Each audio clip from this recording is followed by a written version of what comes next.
안녕하세요. 와이메커 여러분. C.S. 루이스의 시편 산책 네 번째, 꿀보다 단 네 번째 세션입니다. 자, 지난 시간 시편 119편을 모두 다 읽었죠? 자, 그 이어서 계속됩니다. As everyone knows, the psalm specially devoted to the law is 119, the longest in the whole collection. 우리가 모두 알고 있는 것처럼 시편 119편은 특별히 율법을 주제로 한 시로서 시편 전체에서 가장 긴 시입니다. And everyone has probably noticed that from the literary or technical point of view, it is the most formal and elaborate of them all. 문학적 혹은 기교적인 견지에 보아도 가장 짜임새가 있고 정교한 시라는 사실을 누구나 공감할 수 있습니다. The technique consists in taking series of words which are all, for purpose of this poem, more or less synonyms, word status, commandments, or testimony, etc., and bringing the changes on them through each of its 8 verse sections, which themselves correspond to the letters of the alphabet. 1년에 유의어들, 말씀, 규례, 계명, 증거 등을 반복하고 있는 이 시, 각 연이 8절로 구성되어 있으며 알파벳 순서로 연의 첫머리가 되는 다채로운 기법으로 쓰였습니다. 우리 119편 읽었으니까 이 말이 무슨 말인지 충분히 이해할 수 있을 것입니다. This may have given an ancient ear something of the same sort of pleasure we get from the Italian metre, called settina, where instead of rhymes we have the same end words repeated in varying orders in each stanza. 이는 고대인들의 귀에 오늘날의 우리가 각 연의 끝에 동일한 단어들이 다양한 순서에 반복되는 이탈리아식의 운율, 세스티나를 들을 때 느끼는 즐거움을 주었을 것입니다. 우리나라도 이런 형태의 시 많이 알 수 있죠? 봤죠? In other words, this poem is not and does not pretend to be a sudden outpouring of heart like, say, Psalm 18. 다시 말해서 이 119편은 18편처럼 갑작스럽게 불현듯한 시심이 통해 쓰인 것이 아니며 또 그렇게 마치 갑작스럽게 만들어진 시다라는 척도 하지 않습니다. It is pattern, things done like embroidery, stitched by stitch, through a long quiet hours, for love of the subject and for the delight in leisurely, disciplined craftsmanship. 이 시는 하나의 양식이며 마치 장인의 기술과 열정으로 한 땀 한 땀 오랜 시간에 걸쳐 만들어진 자수 작품과도 같습니다. 119편 읽으면서 이것은 한순간에 지어진 책이 아니라는 걸 우리가 충분히 이해할 수 있죠. Now, this in itself seems to me very important because it lets us into the mind and mood of the poet. 제가 이런 점에서 주목하는 이유는 이는 우리에게 그 신의 머릿속과 마음속을 엿볼 수 있게 해준다고 생각하기 때문입니다. We can guess at once that he felt about the law so much as he felt about his poetry, both involved exact and loving conformity to an extricate pattern. 먼저 그 시인이 자기 시에 대해 가졌던 것과 유사한 감정을 율법에 대해서 가졌으리라 추측해 볼 수 있습니다. 왜냐하면 그들 모두 어떤 정교한 패턴의 정밀하고도 자발적으로 순응하는 태도와 관계된 것들이기 때문입니다. 자, 이 율법과 이 시, 어떤 패턴, 어떤 거에 종속되는 또 거기에 순종해야 되는 어떤 그런 느낌을 동시에 가졌다라고 얘기하는 거죠. This at once suggested an attitude from which the Pharisaic conception could later grow, but which in itself though not necessarily religious, is quite innocent. 그런 식의 태도는 물론 이후에 바리새적인 생각으로 자랄 수도 있지만 그 자체는 상당히 순수한 것, 반드시 종교적인 것만 아니지만 순수한 것이라고 할 수 있습니다. 자, 바리새적인 것이다, 또 종교적인 것이다, 이런 거를 좀 띄어내놓고 그 시 자체로 순수함을 느낄 수 있다라고 얘기하는 것입니다. It looks like pregary and pedantry, or else like a neurotic fussiness to those who cannot sympathize with it, but it need not be any of these things. 자, 공감할 수 없는 사람들이 이를 도덕군자처럼 까다롭고 학자처럼 꼼꼼하게 따지는 심지어 결병증적인 태도로 볼 수도 있지만 꼭 그렇게 볼 필요는 없습니다. 여러분, 119편을 읽으면서 여러분이 답답했다. 뭔가 규칙 속에만 살아야 될 것 같은 그런 느낌. 그거를 안 지키면 안 될 것 같은 어떤 조여진 느낌. 자, 그런 느낌을 받았나요? 여러분이 119편을 혹시 어떤 느낌을 받았는지 모른다면 다시 한번 돌아가서 119편을 읽어보신 다음에 여러분의 느낌이 어떻는지 한번 살펴봤으면 좋겠습니다. It may be the delight in order, the pleasure in getting a thing just so, as in dancing a minuet. Of course, the poet is well aware that something incomparably more serious than a minute is here in question. 그것은 질서에 대한 사랑, 모든 것을 미누에트에 출 때처럼 규법대로 행하고 싶어하는 태도라고 볼 수 있습니다. 물론 그 시는 자기 작업을 미누에트 따위와는 비교할 수 없을 만큼 중요한 걸로 생각하고 있습니다. 여러분 미누에트의 그 댄스를 그렇게 보면은 우리가 또 가장 알 수 있는 그 오만과 편견에서도 이렇게 댄스를 추잖아요. 어떤 규격에 맞춰진 그런 춤을 추는데 거기에서 오는 어떤 기쁨, 질서 이런 것을 우리가 볼 수가 있지요. He is also aware that he is very unlikely himself to achieve this perfection of discipline, or that my ways were made so straight that I might keep thy status. 또는 그가 자기를 완벽할 수 없다는 것도 잘 알 수 있습니다. 올 곳은 길고 걷고 당신의 법도를 지킬 수 있다면 이제 그 구절이 나왔죠. At present they aren't, and he can't, but his effort to do so does not spring from a servile fear. 시인 역시 현재는 그렇지 못하다는 것입니다. 그러나 지금 그의 분투는 노예적인 두려움에서 비롯되는 것은 아닙니다. 지금 이 시편 119번에 이 하고자 하는 그 열망이 노예적인 의미요, 또 강압적인 의미에서 하고자 하는 마음인지 아니면 정말 그렇게 되고 싶은, 그렇게 되면 정말 좋겠다고 하는 그런 안타까움에서 한 말인지를 여러분이 구분할 수 있어야 되겠죠. So the order of the divine mind embodied in the divine law is beautiful. What should a man do but try to reproduce it so far as possible in his daily life? 신적인 율법에 구현되고 있는 그의 신적 정신 질서는 그에게 말로 아름다운 것입니다. 가능한 한 그 질서를 자신의 일상생활에 반영하기 위해 애쓰지 않을 사람이 어디 있겠습니까?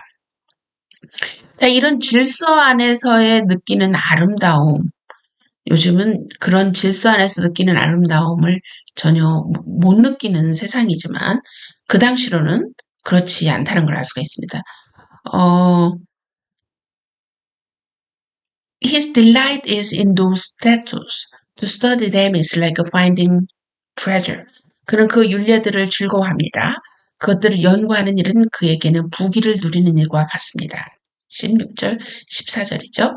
They affect him like music. His songs, they taste like honey. They are better than silver and gold. 그것들은 마치 음악 같고 노래와 같습니다. 그것들은 꿀처럼 답니다. 그것들은 은이나 금보다 더 좋은 것입니다. 어떤 규칙 속에서 찾아내는 그 어떤 희열은 그냥 자유로움 속에서 자자나는 희열하고 비교될 수 없을 것도 같은 느낌인데, 우리는 자유로움 속에 있는 우리들은, 어, 현대인들은, 우리 세대는 아니지만 현대인들은 그거를 이해하기가 좀 어렵지 않을까 하는 생각이 드네요. As one's eyes are more and more opened, one sees more and more in them and excites wonder. 자, 사람이 눈이 열릴수록 주의 율법에서 놀라운 것들을 더 많이 발견하게 됩니다. This is not pregary, nor even scrupulosity. It is a language of a man ravished by a moral beauty. 이는 결코 안타까운 까다로운 태도도 꼼꼼한 태도도 아닙니다. 이것은 도덕적인 아름다움에 매료된 사람의 언어입니다. If we cannot at all share his experience, we shall be the loser. 이런 경험에 전혀 공감할 수 없는 사람이라면 그에게 문제가 있는 것입니다. 자, 이런 말이 지금 현대인에게 설득이 된다면 너무 좋겠는데 설득이 될까요? Yet I cannot help fancying that a Chinese Christian, one whose own traditional culture had been a schoolmaster to bring him to Christ, would appreciate this poem, this psalm, more than most of us. 자신의 전통 문화가 그리스도께를 인도하는 초등교사 역할을 해준 중국인 그리스도인이 있다면 그는 이 시에서 우리보다 훨씬 많은 것을 공감할 수 있을 것입니다. 여러분, 우리 그 중국 선교사님들은 이 중국 시에 매료되고 중국 문화에 굉장히 매료된 선교사님들이 참 많이 있습니다. 바로 이 중국 시에는 절제와 그런 어떤 규칙과 이런 곳에서 표현된 시들이 많이 있기 때문이죠. 그렇다고 한다면 이 중국인들이 이 절제된 또 이렇게 규칙된 이 시를 더 훨씬 많이 공감할 수 있지 않을까 하는 생각이 드는데요. For it is an old idea in that culture that life should above all things be ordered and that its order should produce a divine order. 왜냐하면 그 문화에서는 삶에는 모름지기 질서가 있어야 하며 그 질서는 무릇 하늘의 질서를 반영해 주는 것이 한다는 것이 오랜 전통적 사상이었기 때문입니다. 여러분, 중국의 한자는 표 문자가 아니라 표의 문자입니다. 표의 문자라면 그 문자 하나하나의 의미를 가지고 있다는 거죠. 가끔가다 우리가 놀라는 게 중국의 문자로 복음을 설명하기에 좋은 문자들이 너무 많이 있다는 거예요. 그래서 선교사님들 중에 중국어로 이 글자 가지고 복음을 설명하는 사람들이 많이 있습니다. 어쩌면 그분이라면 이 말이 무슨 말인지 이해할 수 있을 것 같습니다. 비록 이 차이니즈 그 문화이지만 그 질서 안에서 하늘의 질서를 발견했다라고 하는 것이 그 전통적 사상인데 그것이 어쩌면 일맥상통한 말이 아닐까. 계속 보겠습니다. But there is something else to our purpose in this great poem. 그런데 이토록 진지한 시편 119편에서 주목해야 할 점이 또 하나 있습니다. On 3 occasions, the poet asserts that the law is true, word true. 시편 86, 138편, 142절 그렇게 나왔죠. 116절, 138절, 142절. 시인은 세 번에 걸쳐 율법은 참되다 혹은 진리이다라고 말하고 있습니다. We find the same in 111:7. All his commandments are true. The word I understand could also be translated faithful or sound. What is in the Hebrew sense true is what holds water. What doesn't it give away or collapse? 그의 법도는 참되더라 말하는 111편 7절에도 마찬가지인데요. A modern logician would say that law is a command and that to call a command true makes no sense. 이에 대해 현대 논리학자들 율법이나 일종의 명령인데 어떤 명령을 두고 참되다 하는 것은 말이 되지 않는다라고 말할 것입니다. 자, 명령인데 명령이 참되다라고 왜 이게 말이 안 된다고 생각하는지 좀 이해할 수 없지만 그러나 어떤 논리학자들은 명령과 어떤 참된 명제, 이거는 좀 다르게 볼 수가 있겠죠. The door is shut, may be true or false, but shut the door can't. But I think we all see pretty well that psalmist mean, what psalmist mean. 문이 닫혔다라는 말은 참일 수도 있고 거짓일 수도 있지만 문을 닫아라는 명령은 그럴 수 없는 말이기 때문입니다. 그러나 우리는 그 시편 기자들의 말을 이해할 수 있다고 저는 생각합니다. They mean that in the law we find the real or correct or stable, well-grounded directions for living. 그들의 말은 율법이야말로 우리 인생에 대한 진정한, 올바른, 견실한, 그리고 안전한 교본이라는 뜻입니다. The law answers the question, wherewithal shall a young man cleanse his way? It is like a lamp, a guide. 율법이란 청년이 무엇으로 그 행실을 깨끗하게 하리까? 라는 질문에 답을 주는 것입니다. 율법은 갈 길을 비춰주는 등불과 같습니다. There are many rival directions for living as the pagan cultures all around us show. 우리 주변에는 인생의 길을 가르쳐준다는 우리를 둘러싼 이교 문화들이 제시해주는 여러 다른 교본들이 많습니다. When the poets call the direction or ruling of Yahweh true, they are expressing the assurance that these and not those others are the real or valid or unassailable ones. 야훼의 판정이 참되다는 그 시인들의 말은 하나님의 율법이야말로 신실하고 확실하며 의심할 여지 없는 교본이라는 굳은 확신의 표현입니다. That they are based on the very nature of things and very nature of God. 율법이야말로 세상의 본질과 하나님의 본질의 바탕을 둔 확실한 교본이라는 거죠. 여러분, 이것이 아주 세상의 본질과 하나님의 본질, 궁극적으로 우리가 본질을 찾아가야 된다. 이 말은 바로 우리가 율법으로, 하나님의 법으로 돌아가야 된다. 하나님의 원리로 돌아가야 된다. 라는 말과 동일하지 않을까 하는 생각이 됩니다. By this assurance, we put themselves implicitly on the right side of the controversy which arose far later among Christians. 이러한 확신을 통해 그 시편 기자들은 후대의 기독교에 벌어질 어떤 논쟁에서 그들이 진작부터 오른편에 서 있음을 보여줍니다. There were in the 18th century terrible theologians who held that God did not command certain things because they are right, but certain things are right because God commanded them. 18세기 어떤 학자들은 어떤 것이 옳기 때문에 하나님이 명령하신 것이 아니라 하나님이 명령하셨기 때문에 그것이 옳은 것이다라는 끔찍한 주장을 펼쳤습니다. 자, 이거 한번 볼까요? To make the position perfectly clear, one of them even say that though God has, as it happens, commanded us to love him, one another, he might equally well have commanded us to hate him and one another, and hatred would then have been right.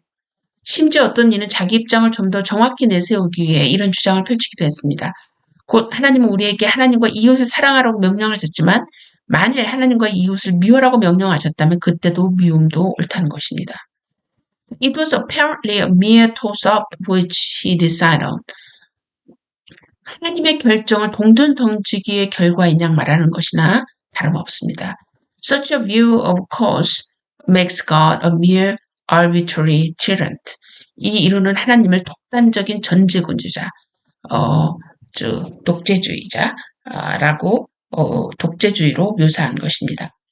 It would be better and less irreligious to believe in no God and to have no ethics than to have such ethics and such theology as this. 이러한 윤리관이나 신관을 갖느니 차라리 하나님을 믿지 않고 윤리관이 없는 편이 더 나으며 더 종교적일 것입니다. 여러분, 왜냐하면 아까 그 말은 굉장히 위험도가 있는데 그 위험도에 의해서 많은 옳지 않은 일들이 자행된 것을 우리는 역사적으로 볼 수가 있습니다. 그래서 어떻게 보면 차라리 하나님 하나님을 아는 것보다 차라리 도덕에 충실한 사람이 더 종교적일 수도 있다라는 생각이 들 때가 많습니다. 우리 하나님은 도덕을 넘어선 하나님이신데 그 하나님을 믿는다고 하면서 그 도덕을 무시함으로 말미암아 오히려 더 도덕에도 도달하지 못한 케이스가 많이 있다는 거죠. The Jews of course never discuss that this in abstract or in philosophical terms. 물론 이 시편 기자들은 이런 문제를 추상적이고 철학적인 용어로 다루지는 않습니다. But at once and completely they assume the right view, knowing better than they know. 하지만 그들은 이 문제에 관한 자신들의 이상으로 처음부터 그리고 완전히 올바른 편에 서 있었습니다. They know that the Lord, not merely obedience to the Lord is righteous and commands righteousness because he loves it. 그들은 주님이 의로우신 분임을 단순히 주님께 대한 우리의 순종이 의로운 것이 아니라 알고 있었고 그분이 의를 명령하시는 까닭 그분이 의를 사랑하시기 때문이라는 것을 알고 있었습니다. He enjoys what is good because it is good, because he is good. 그분이 무엇을 명하시는 것은 그것이 선한 것이고 그분 자신이 선하신 분이기 때문입니다. Hence his law have a method. True, intrinsic validity, rock bottom reality, being rooted in his own nature. 그래서 시편 기자들은 하나님의 율법은 MS, 진리를 가진 것, 다시 말해서 하나님 자신의 본질에 뿌리 내린 본질적 타당성 혹은 궁극적 실체성을 가지고 and are therefore as solid as the nature which he has created. 그분이 창조하신 자연만큼이나 견고한 것이었습니다. 우리가 하나님에 대해서 더욱 알아야 하는 것은 우리가 하나님에 대해서 하나님의 어떤 nature, 그분에 대한 거를 잘 알지 못하면 우리는 잘못된 판단을 하기가 쉽다. 잘못된 본질을 찾아내기, 본질에 근거할 경향이 있다. 그렇기 때문에 우리는 하나님에 대해서 잘 알아야 된다. 내가 하나님을 제일 잘 가르쳐주는 것이 바로 율법이다, 법이다. 라는 것을 우리가 알 수 있습니다. 지금 여기는 이제 구약에서 이야기하고 있습니다. 자, 그 법을 완성시키신 분이 바로 예수 그리스도라는 것을 우리가 항상 기억하지만 여기는 우리 지금 다윗 이 당시에 시편 기자들이 이야기하고 있는 내용이라는 거 꼭 기억해 두시기 바랍니다. But the psalmists themselves can say it best. Thy righteousness stand like a strong mountains. Thy judgments are like the great deep. 시편 기자들은 이를 더욱 멋지게 표현하고 있습니다. 주의 공의는 하나님의 산들과 같고 주의 심판은 큰 바다와 같은 이이다. Their delight in the law is in delight having touched firmness. 율법에 대한 그들의 즐거움은 마치 우리가 견고한 것을 접촉할 때 느끼는 즐거움과 같은 것이었습니다. Like the pedestrian's delight in feeling the hard road beneath his feet after false shortcut has long entangled him in muddy fields. 지름길을 찾다가 그만 진창길을 만나 한참 고생한 후에 마침내 단단한 길을 밟게 됐을 때 기분 같은 거 말입니다. For there were other roads which lacked the truth. 왜냐하면 다른 길은 진리가 결여되어 있기 때문입니다. The Jews had as their immediate neighbors, close to them in race as well as in position, pagans of the work kind, pagans whose religion was marked by none of that beauty or sometimes wisdom which we can find among the Greeks. 위치상으로나 종족상으로 유대인들과 가장 가까웠던 이웃 민족들은 그야말로 죄악에 이끌어들였습니다. 그들의 종교에서는 그리스도인에게서 보이는 아름다움이나 지혜를 전혀 찾아볼 수 없었습니다. 참 그렇죠. 왜 그랬느냐면 여러분 우리가 룻 시대 모압 여자 룻 시대 그때 당시에도 거기에는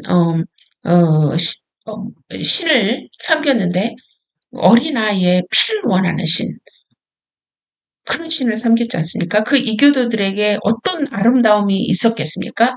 모, 모압 여인 이 룻이 이 하나님을 바꿀 정도로 내가 이제부터 섬기는 하나님은 이스라엘의 하나님이다라고 바꿀 정도로 너무 달랐던 거 우리는 분명히 성경을 통해서 알 수 있습니다. That background made the beauty or sweetness of the law more visible. 그러한 주위 환경은 율법의 아름다움과 달콤함을 한층 돋보이게 만들어 주었습니다. Not least because this neighboring paganism or the constant contemptation to the Jew and may in some of their external have been not unlike his own religion. 주변 종교들이 유대인들에게 끊임없이 유혹거리였고 외형 면에서는 유대교와 크게 다르지 않다는 사실도 율법이 그토록 부각된 이유 중에 하나였을 것입니다. The temptation was to turn to those terrible rites in times of terror, when, for example, the Assyrians were pressing on. 아시리아 군대가 쳐들어올 때와 같은 공포의 순간이 찾아올 때면 유대인들은 주변 이교들이 행하는 끔찍한 의식을 따라해보고 싶은 유혹을 받았습니다. We who not so long ago waited daily for invasion by enemies, like the Assyrians, skilled and constant in systematic cruelty, know how they may have felt. 불과 얼마 전까지만 해도 아시리아처럼 철두철미하게 잔인하기로 악명 높은 적군의 침략을 하루하루 두려워하며 살아본 우리는 그들의 심정을 이해할 수 있습니다. They were tempted, since the Lord seemed deaf, to try those appalling deities who demanded so much more and might therefore perhaps give more in return. 주님의 귀먹어듯 보였던 그때 유대인들은 자신들에게 엄청난 것을 요구하고 그 대가로 큰 것을 줄 것을 그 소름 끼치는 신들에게 유혹을 느꼈습니다. But when a Jew in some happier hour, or better Jew even in that hour, looked at those worships, 평온한 시기를 살고 있던 유대인이라면 아니 그렇지 못했던 시기였더라도 훌륭한 유대인이라면 그러한 이교의 예배를 볼 때 when he thought of sacred prostitution, sacred sodomy, and the babies thrown into the fire of Moloch, 이교 성전에 벌어지는 매음, 남색, 아기들을 불살라 몰록에게 바치는 제사 등을 떠올릴 때 his own law as he turned back to it must have shone with an extraordinary radiance. 자기 종교의 율법이 얼마나 찬란한지 느끼지 않을 수 없었을 것입니다. 여러분, 이런 느낌은 그들만이 느끼는 것이 아니라 오늘날 우리 크리스찬들도 충분히 느낄 수 있는 것입니다. 주의 나라가 이 땅에 임하옵소서라고 하는 그 기도가 바로 그들이 열망했던, 그들이, 율법을 열망했던 그 마음과 오늘날의 하나님 나라가 빨리 이 땅에 임하게 해달라고 우리가 기도하는 것과 별반 다르지 않지 않을까. Sweeter than honey. 정말 그들에게는 율법은 꿀보다 더 단 것이었습니다. Or if that metaphor does not suit us who have not such a sweet tooth as all ancient people, partly because we have plenty of sugar. 단맛이 특별할 것이 없다고 생각하는 사람은 지금은 설탕이 너무 흔해서 그 은유가 와닿지 않는 사람이라면 Let us say like mountain water, like a fresh air after a dungeon, like a sanity after nightmare. 산에서 마시는 생수나 토굴에서 나와 들이키는 상쾌한 공기, 끔찍한 악몽에서 깨어날 때 안도감 등을 떠올려도 좋을 것입니다. 자, 우리가 하나님의 율법, 하나님의 말씀이 얼마나 꿀보다 단지는 우리 역사가 이야기하고 있습니다. 그 말씀이 우리에게 전해져야 했기 때문에 그 말씀을 번역하기 위해서 수천의 많은 사람들이 화형을 당하고 이 말씀을 지켜왔다는 사실을 생각할 때 이것은 굳이 그 당시만 이렇게 시편 기자들만 느꼈던 것이 아니라 오늘날도 우리가 충분히 공감할 수 있는 내용이라 생각합니다.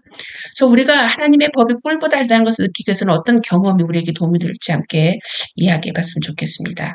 이론을 알고 있는 우리보다 실제로 경험하고 고통받았던 유대인들에게 하나님의 말씀이 얼마나 달콤한지 또 우리가 쉽게 상상할 수 있기 때문에 우리에게서 어떤 때도 달았는지 한번 같이 이야기해보는 것도 좋을 것 같고요. 불법이 무성한 곳, 사기와 속임수가 자연스럽고 정당하던 사회를 상상해 봅시다. 그런 사회가 아닌 정직과 공정이 이루어진 사회를 비교해 볼 때 이런 사회 규칙이 주는 아름다움과 달콤함을 경험해 보는지 생각해 봤으면 좋겠습니다. 여러분 철로역정 읽었죠? 이 철로역정에 신실이와 믿음과 이 크리스찬이 들어갔던 허영의 도시, 하나님의 법이라고는 도저히 있지 않는, 하나님에게 속한 것이라고는 속하에 있진 않는 그 허영의 도시에서 살 것이 없었을 때 그들은 결국은 거기에서 감옥에 가고 순교 당했다는 것을 우리가 안다고 한다면 하나님의 법이 얼마나 달콤한지를 간접적으로 경험할 수 있으리라 생각합니다. 자, 우리가 이제 꿀보다 더 단 단원을 우리가 공부했는데요. 또 다음에는 다른 내용으로 여러분과 함께 하겠습니다. 수고하셨습니다.